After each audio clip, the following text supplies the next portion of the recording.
He's embarking on a 40-city speaking tour for his new book, 12 Rules for Life, An Antidote to Chaos. Here's a clip from his Channel 4 interview that went viral earlier this year.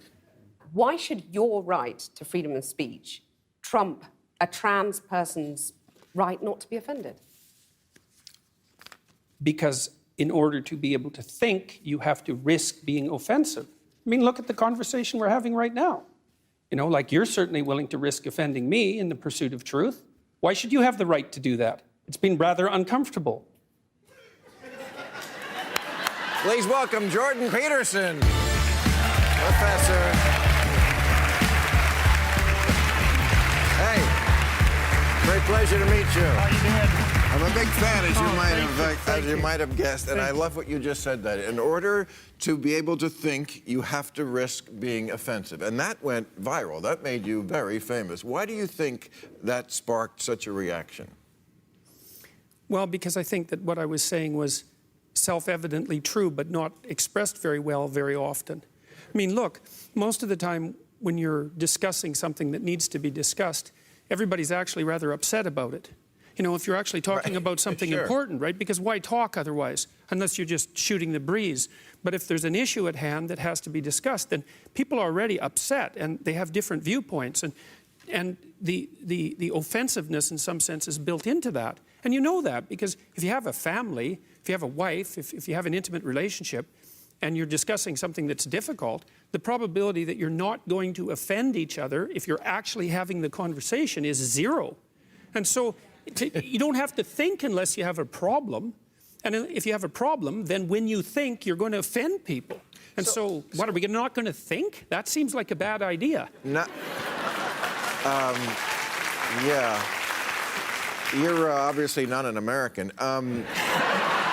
We love to not think.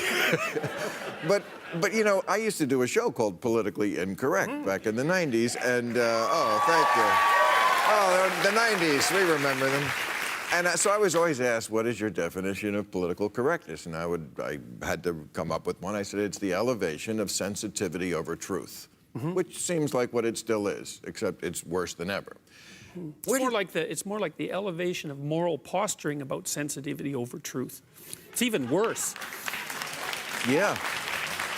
So where did it come from? How did we get to this place where we're so fragile? The safe space people. Oh, I think that you can pretty much blame it on the universities. I think that they've pursued, especially in the humanities and in the social sciences as well, they've pursued a policy of a radical leftist policy with an overlay of postmodernism, which kind of a literary criticism approach that's produced all of this. As far as I can tell, I think you can lay a lot of it at the feet of faculties like the faculties of education. There was an article in the Chronicle of Higher Education this week that just devastated the faculties of education, taking them to task for low academic standards and for possession by ideology and for basically indoctrinating people in a cult-like manner and playing identity politics and group identity. And no free speech. They don't seem to. There was an incident in Fresno State. I don't know if you saw this, but Barbara Bush died. Okay, some professor there tweeted something nasty. Yeah. I wouldn't have tweeted it. She called Barbara Bush a racist and said she raised war criminals. Okay, you know, it's. Yeah, well, the timing. This crowd likes it, Yeah. but I mean, it's nasty, and she's they're considering suspending her. And here's what the president of the university said. He said this was beyond free speech. This was disrespectful. Have we lost the thread back to knowing what free speech is? Yes, it can be disrespectful. That is covered under free speech. President of Fresno, you idiot. Jesus Christ. Yeah. Well, and you see this too. I think where it's manifesting itself in a particularly appalling manner is in the increasing unwillingness of comedians, for example, to go on university campuses to be funny. And when comedians start... I'm one of them. Yeah, well, exactly. Yeah, fuck them. I'm not gonna... I call these people emotional hemophiliacs. You know, it's like the least little thing will make them start to bleed. But it makes me... because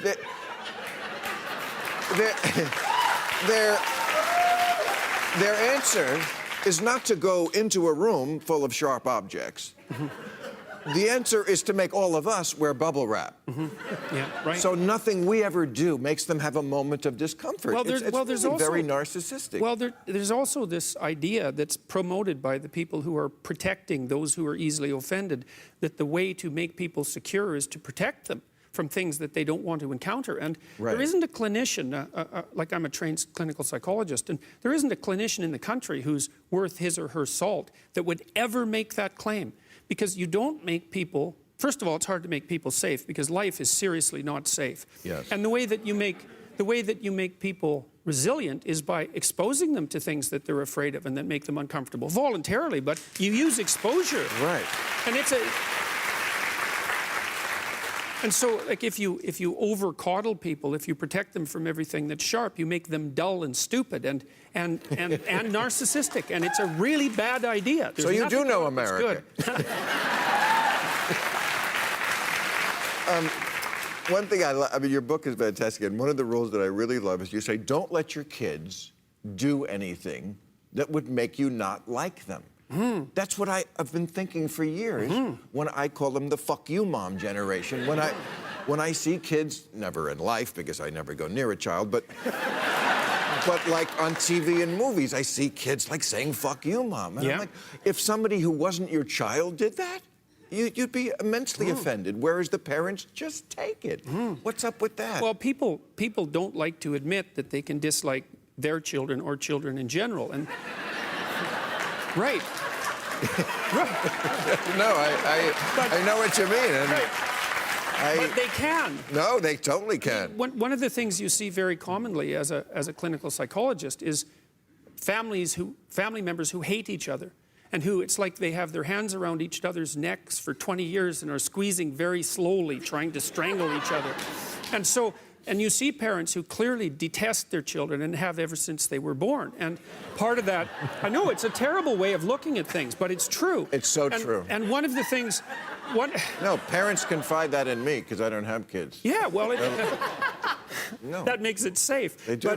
But no, but they say things like, yeah, I love my kids, but if I had to do it over again, I wouldn't. Yeah, well, okay. Like, well, don't tell the kid that. Well, but that's so bad. Look, it is so it's bad. so bad because the thing is about little kids is that little kids have a wonderful element to them. And most people spontaneously like little kids, they'll give them a chance. And if you have little kids, one of the things that's so wonderful about it is that when you bring them out into the world, even people who aren't in good shape, rough people, and who maybe don't have much patience for humanity, it brings out the best in them, you know? And so people are willing to give your kids a chance. But then if they misbehave, especially if they're rude and they don't have any respect and they're whiny and they don't know how to listen, then people don't like your kids and you don't. And then your kids go out into a world where no one likes them. And that's what you do to your kids if you don't like them, is you send them out into that world. But how did parents get so pussy whipped? By their own children. I mean, that's really what it is. I mean, it's like they act the way a guy acts when he's super sprung on some chick and just lets her walk all over him, and whatever she does, he puts up with. I don't get how we got to that Well, place. I think parents are afraid of exercising authority because they tend to think that authority will crush the creative spirit of their child. Oh, fuck. Well, that is... yeah. Okay. No, I see, everything this man says, I think is common sense. He said, you guys should have a baby together. Yeah, we should have a baby together. It's like we get crucified for what we say. I don't think anything we say is controversial at all. It's hard. Do you think he's controversial? It's hard. I just had a kid. It's hard figuring it out. And by the way, everyone is neurotic. That's why we have a hard time raising children the right way, because we live in the most neurotic, insane, over-connected, crazy world. Yes. Donald Trump is our president. Right, How I know. are we expected to raise normal children? I know. It's a crazy time, Bill. Okay, well.